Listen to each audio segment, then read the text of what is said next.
Antes de comenzar, quiero invitarte a que te suscribas a nuestro canal si aún no lo has hecho. Activa la campanita para no perderte ninguna de nuestras historias que tocan el alma y nos recuerdan que, incluso en los momentos más oscuros, siempre hay esperanza. Hoy les traigo un drama profundamente conmovedor sobre la injusticia, la resiliencia y el poder de la verdad. Es la historia de una enfermera que lo dio todo por sus pacientes, fue traicionada por quienes debían protegerla, y años después, encontró la manera de hacer justicia de la forma más inesperada. Esta es una historia real que nos demuestra que el tiempo pone a cada uno en su lugar. Asterisco imagine que después de dedicar cada fibra de tu ser a salvar vidas, de sacrificar noches enteras sin dormir, de llorar en silencio por pacientes que no pudiste salvar, de sonreír exhausta para darle esperanza a familias destrozadas, imagine que un día, la persona que debería valorar tu trabajo más que nadie, te mira a los ojos y te dice que ya no eres necesaria, que todo lo que has dado no vale nada, que tu dedicación es prescindible. Ahora imagine que años después, esa misma persona necesita desesperadamente tu ayuda, sin saber que eres tú quien tiene su destino en las manos. El Hospital San Rafael de Valencia se erguía como un gigante de concreto y cristal en el corazón de la ciudad. Sus pasillos, impregnados con el olor característico del desinfectante mezclado con el café rancio de las máquinas expendedoras, habían sido el hogar de Carmen Mendoza durante los últimos 7 años. Cada baldosa de ese piso brillante conocía sus pasos cansados. Cada pared había sido testigo silencioso de sus lágrimas de agotamiento. Cada ventana había reflejado su rostro demacrado después de turnos de 24 horas seguidas. Carmen tenía 32 años, pero los espejos del hospital le devolvían la imagen de alguien que había vivido mucho más. Las ojeras permanentes bajo sus ojos castaños contaban historias de noches interminables, de códigos azules que la despertaban sobresaltada incluso en sus días libres, de rostros de pacientes que se desvanecían entre sus manos mientras ella luchaba desesperadamente por mantenerlos con vida. Su uniforme azul marino, siempre impecable a pesar del cansancio, era como una segunda piel que había absorbido no solo sudor y lágrimas, sino también esperanzas y desilusiones. Esa mañana de octubre, mientras el otoño valenciano pintaba las calles de ocres y dorados, Carmen caminaba por el pasillo de la tercera planta con una bandeja de medicamentos. Sus manos, agrietadas por el constante lavado y el gel antibacterial, temblaban ligeramente, no por nervios, sino por el agotamiento acumulado de 3 turnos dobles consecutivos. El director del hospital, don Ricardo Santamaría, había implementado nuevos recortes de personal, y las enfermeras que quedaban tenían que cubrir los huecos como podían. «Carmen, necesito que cubras también la planta de pediatría esta tarde», le dijo Rosa, la supervisora, apareciendo por el pasillo con expresión culpable. «María ha llamado enferma y no hay nadie más». Carmen sintió que algo se rompía dentro de ella, pero asintió en silencio. Siempre asentía, siempre decía que sí. Era su maldición y su virtud más grande. No podía abandonar a los pacientes, no importaba cuánto le costara a ella misma. La habitación 307 albergaba a don Manuel, un anciano de 83 años con insuficiencia cardíaca congestiva. Carmen había desarrollado un cariño especial por él durante las últimas semanas.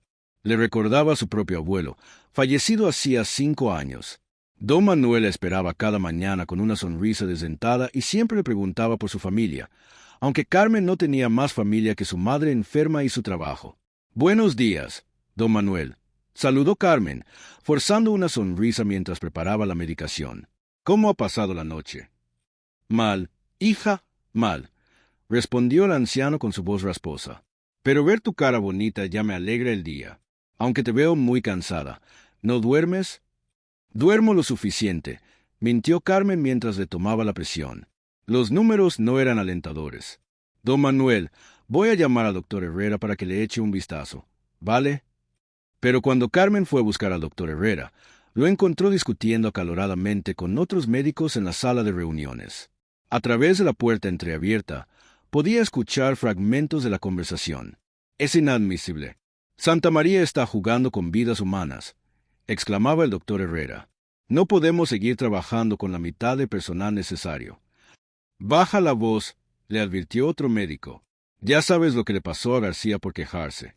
Lo trasladaron al turno de noche en urgencias. Carmen se alejó silenciosamente, con el corazón latiéndole con fuerza. Conocía bien la reputación del director Santamaría. Era un hombre de 55 años, siempre impecable en sus trajes de marca, con una sonrisa perfecta que nunca llegaba a sus ojos grises y calculadores. Había llegado al hospital hacía 2 años con promesas de modernización y eficiencia, pero su verdadera agenda parecía ser maximizar los beneficios a costa del bienestar tanto del personal como de los pacientes. Durante el almuerzo, que consistió en un sándwich seco engullido de pie en 5 minutos, Carmen escuchó a sus compañeras hablar en susurros. ¿Habéis visto el coche nuevo de Santa María?, preguntó Laura, una enfermera joven. Un Mercedes último modelo. Mientras tanto, seguimos sin el equipo de monitorización que necesitamos en la UCI. Cuidado con lo que dices, advirtió Patricia, mirando nerviosamente alrededor. Las paredes tienen oídos aquí. Carmen no participó en la conversación, pero algo en su interior comenzaba a hervir.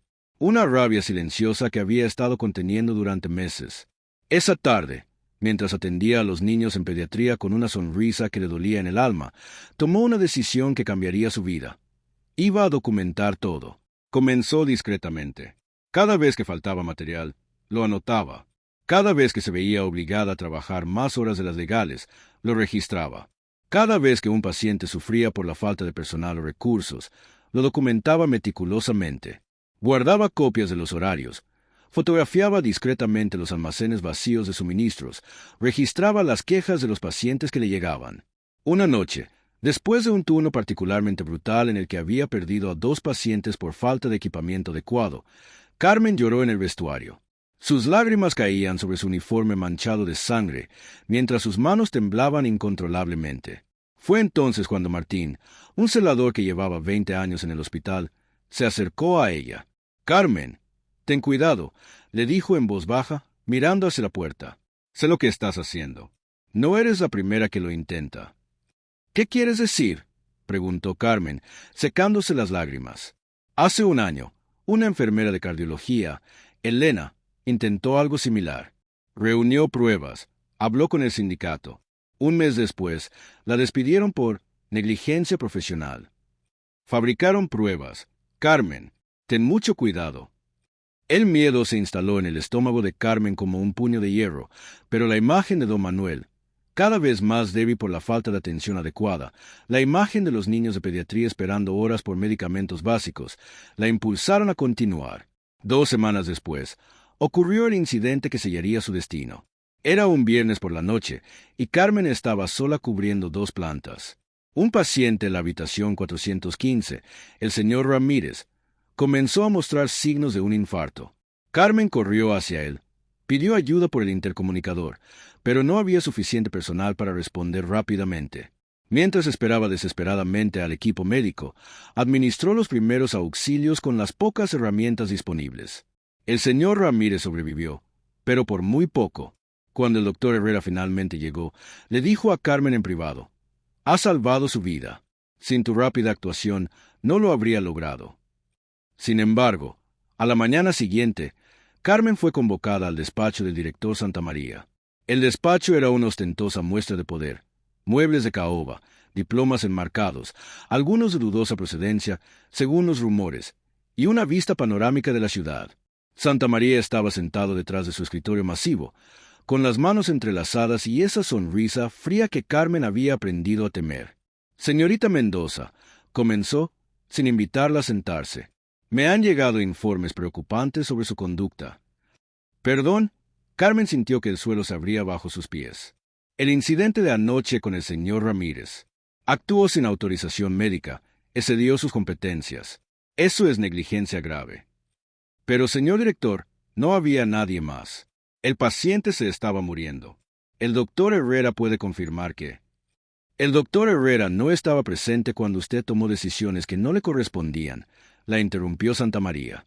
«Además, me han informado de que ha estado recopilando información confidencial del hospital, tomando fotografías sin autorización, incitando al descontento entre el personal».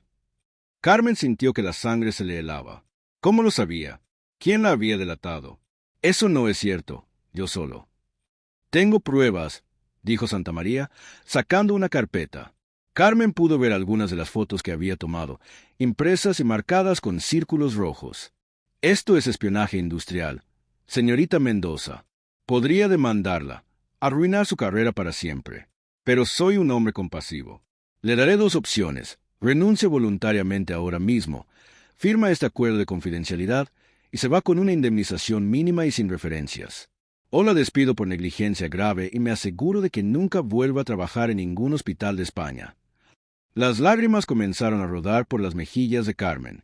7 años de su vida, toda su dedicación, su sacrificio, reducidos a este momento de humillación absoluta.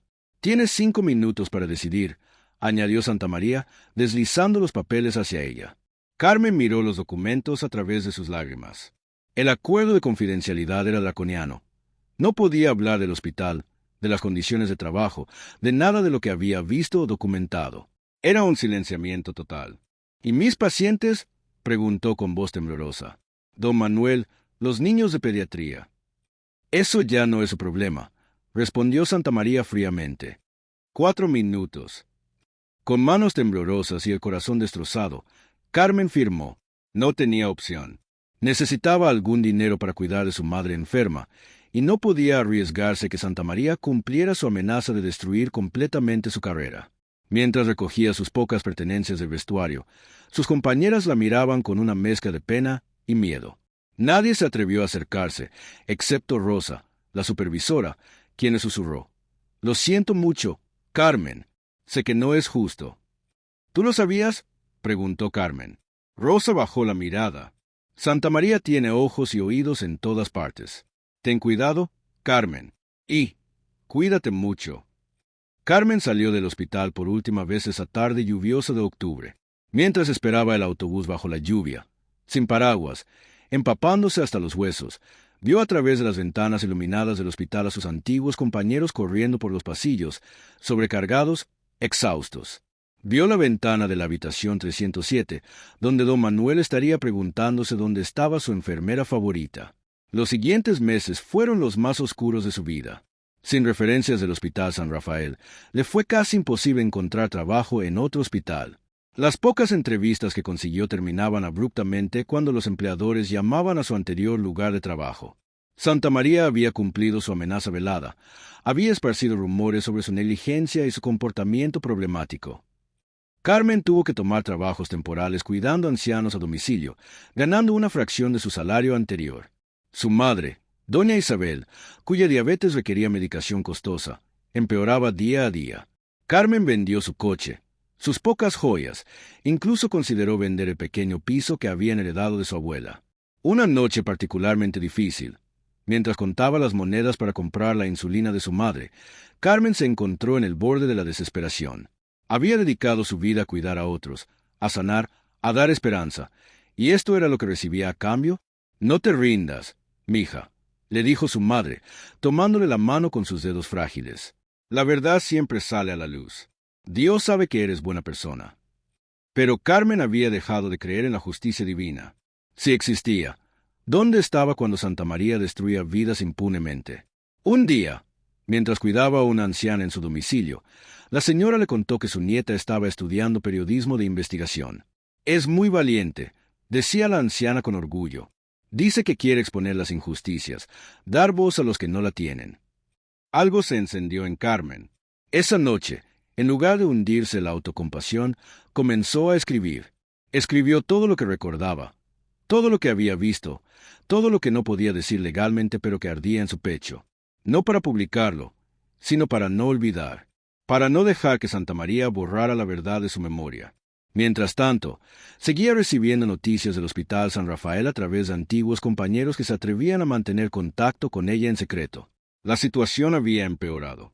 Más despidos, más recortes, y lo peor, un aumento en la mortalidad de pacientes que los medios locales empezaban a cuestionar tímidamente. «Don Manuel pregunta por ti», le escribió Laura en un mensaje que borró inmediatamente después de que Carmen lo leyera. «Está muy mal. No entiende por qué lo abandonaste». Esas palabras fueron puñales en el corazón de Carmen. No lo había abandonado. La habían arrancado de su lado. Pasó un año. La madre de Carmen falleció en primavera, no por su diabetes, sino por un infarto fulminante que ni siquiera le dio tiempo a Carmen de llevarla al hospital. En el funeral, apenas un puñado de personas asistió. Carmen estaba más sola que nunca, pero algo había cambiado en ella. El dolor la había transformado. Ya no era la enfermera sumisa que aceptaba todo. Era alguien que había tocado fondo y había encontrado, en ese lugar oscuro, una fuerza que no sabía que poseía. Decidió mudarse a Madrid. Necesitaba un nuevo comienzo, lejos de los fantasmas de Valencia. Con el poco dinero de la venta del piso de su madre, se matriculó en un máster de gestión sanitaria. Si no podía cambiar el sistema desde dentro como enfermera, tal vez podría hacerlo desde otra posición. Durante 2 años, Carmen se reinventó. Estudiaba de día, trabajaba de noche en residencias de ancianos y lentamente comenzó a reconstruir su carrera, pero no desde la enfermería directa, sino desde la consultoría sanitaria. Su experiencia en primera línea, combinada con sus nuevos conocimientos de gestión, la convirtieron en una consultora muy solicitada para evaluar la eficiencia y ética de las instituciones sanitarias. Nadie en Madrid conocía su historia. Para ellos, era Carmen Mendoza, la brillante consultora que había elegido cambiar de carrera por vocación.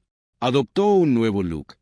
Trajes elegantes en lugar de uniformes, un corte de pelo sofisticado, gafas de diseño que le daban un aire intelectual. Era una metamorfosis completa. Un día de septiembre, 3 años después de su despido, Carmen recibió una llamada que la dejó sin aliento. Señorita Mendoza, soy el doctor Alberto Ruiz, del Ministerio de Sanidad. Hemos seguido su trabajo en consultoría y estamos muy impresionados. Necesitamos su expertise para una auditoría especial. ¿De qué tipo?, preguntó Carmen, manteniendo la voz profesional. Hemos recibido múltiples denuncias sobre irregularidades graves en un hospital de Valencia. Necesitamos a alguien externo, sin conexiones previas con la institución, para realizar una auditoría completa. Es el Hospital San Rafael. Carmen tuvo que sentarse. El destino. Después de todo, si tenía sentido del humor. Señorita Mendoza, ¿sigue ahí? Sí, disculpe. ¿Cuándo necesitarían que empezara? La próxima semana, si es posible.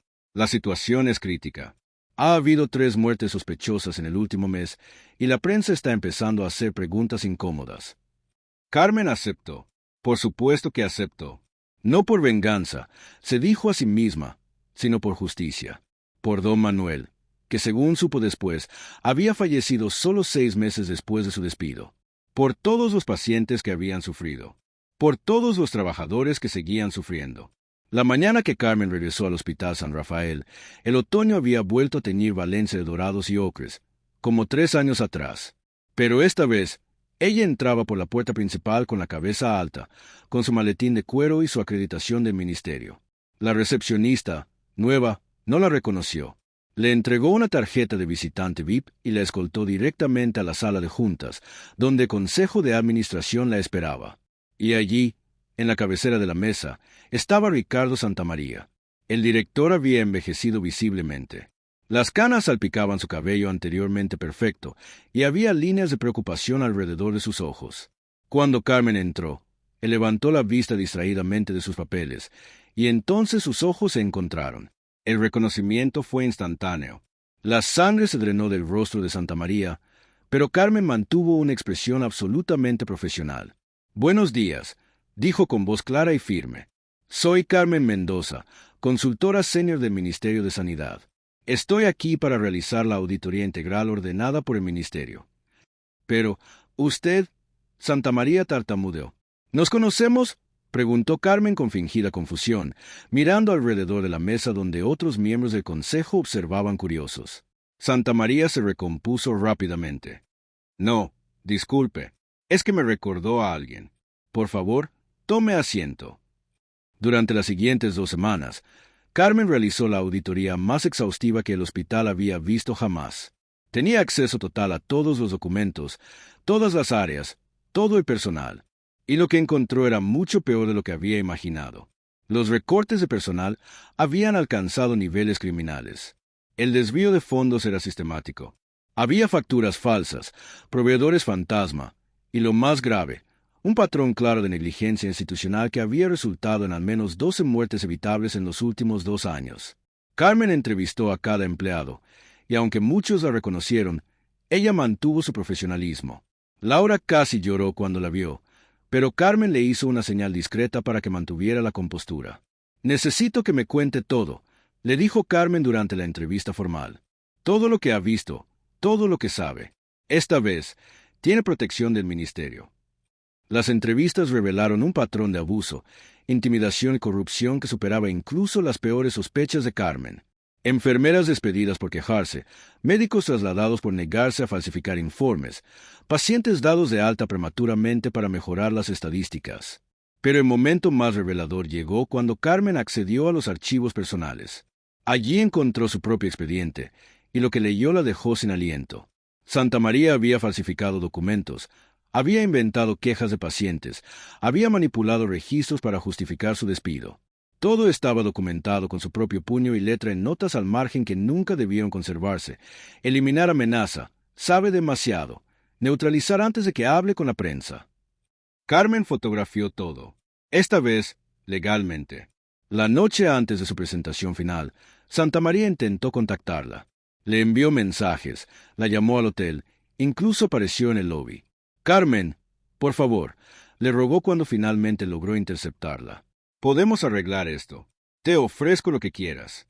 Tu puesto de vuelta, con el doble de salario. Una indemnización por los años perdidos. Lo que quieras. Carmen lo miró fijamente. Ya no era la enfermera exhausta y atemorizada de hace 3 años. ¿Sabe cuántos pacientes murieron por su avaricia? ¿Santa María? ¿Tiene idea de cuántas vidas destruyó? Los negocios son así, respondió él, intentando mantener algo de su antigua arrogancia. Hay que tomar decisiones difíciles. Don Manuel murió solo, dijo Carmen con voz calmada pero cargada de emoción, preguntando por mí hasta el final. Según me contaron, murió porque no había suficiente personal para atenderlo adecuadamente en sus últimas horas. Eso no es una decisión de negocios. Es homicidio por negligencia. No puedes probar nada, dijo Santa María, pero el sudor en su frente delataba su miedo. No tengo que probarlo yo, respondió Carmen. Las pruebas hablan por sí solas. Y esta vez no hay acuerdo de confidencialidad que me silencie.